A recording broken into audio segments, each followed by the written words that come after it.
đừng đoán ra mưu trời đã đáng nhớ con ơi,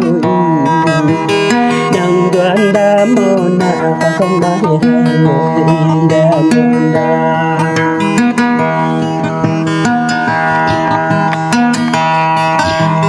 Đừng đoán ra mưu cái này không ai đây thôi, để nó mơ ơi chẳng có mai đây.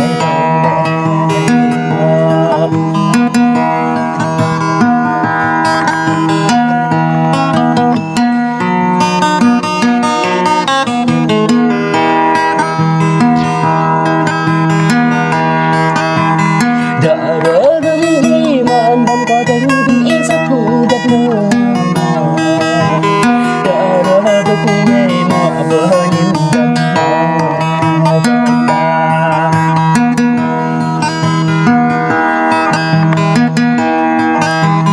đâm đâm có đánh đây một bụng đỡ lấy nhớ đắng ngơ, đâm có đánh đây một bụng nghe ta lỡ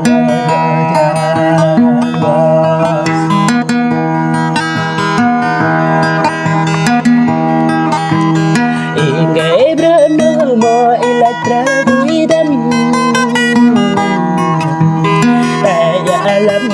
ơi hạnh người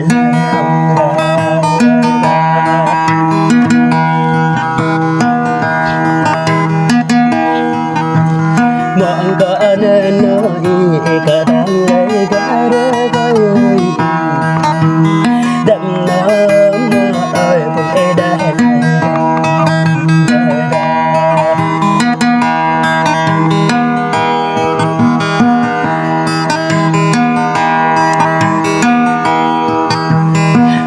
bảy đêm mơ hạt tắt đại mong mơ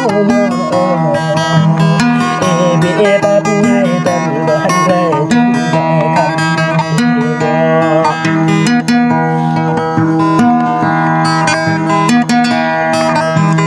trầm có nơi mơ hạt rễ bọc đêm ta đã mơ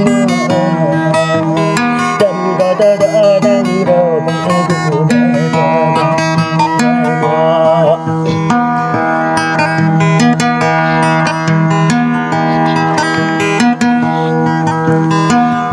để để nâng lấy mang bông y đang nghĩ ra bông đi kia đây là con đây là con có về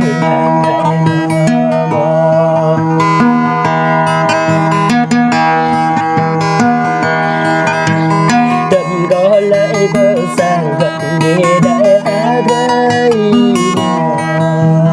có lấy nhớ mơ mình đừng có gọi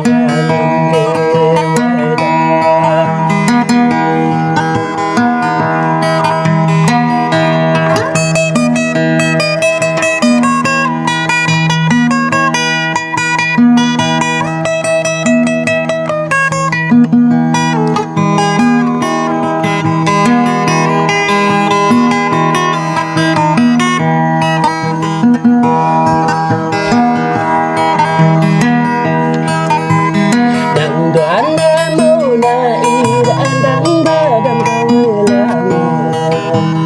đừng đoán ra mưu cái này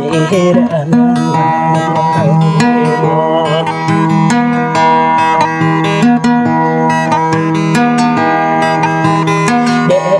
nó mơ ơi nhìn tận mơ đây trốn em ta hẹn để nó mơ ơi tận đây trốn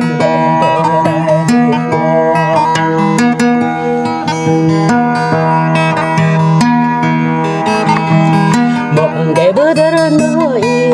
nó bữa xa xu đến cho mơ cái bất lên bên đã khơi ra từ chung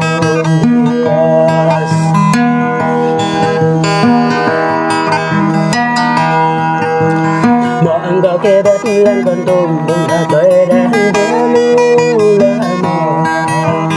và nếu như su na gọi cơn đã thành bè là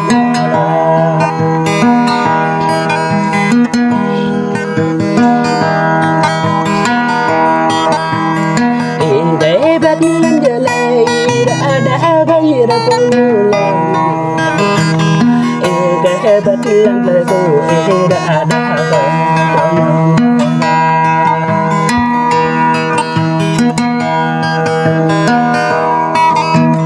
về cái nơi lên trời con đã về cái bất lăng tình yêu đã con thương boss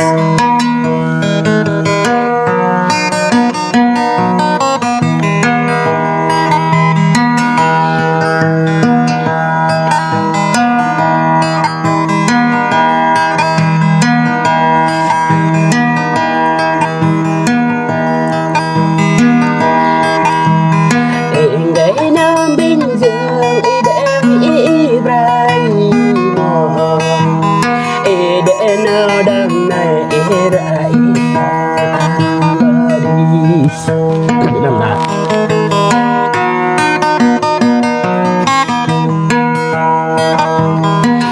xứng như lại con này cũng dễ để lại bao sang để cũng theo lại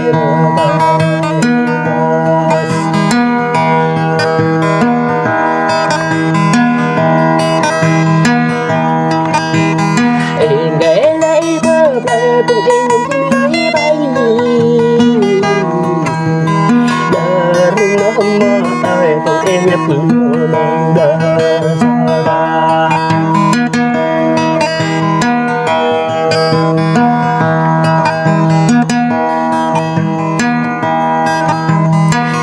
cái trong đây là tôi đang kể nó có tôi đang ngô mơ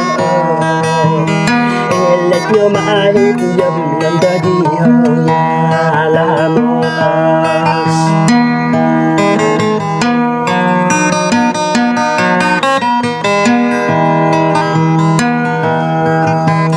dập ghét nó mơ ơi dập ta lỡ lấy đi dập ghét nó mơ đánh lỡ vô ta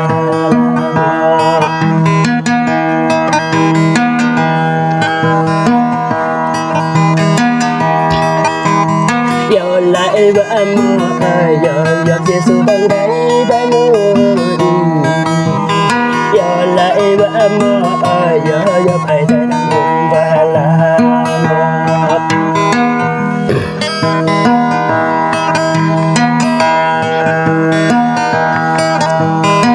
hiện đến mơ đang ta với vui cái nơi giật nó mơ đang tu nào ta lúc làm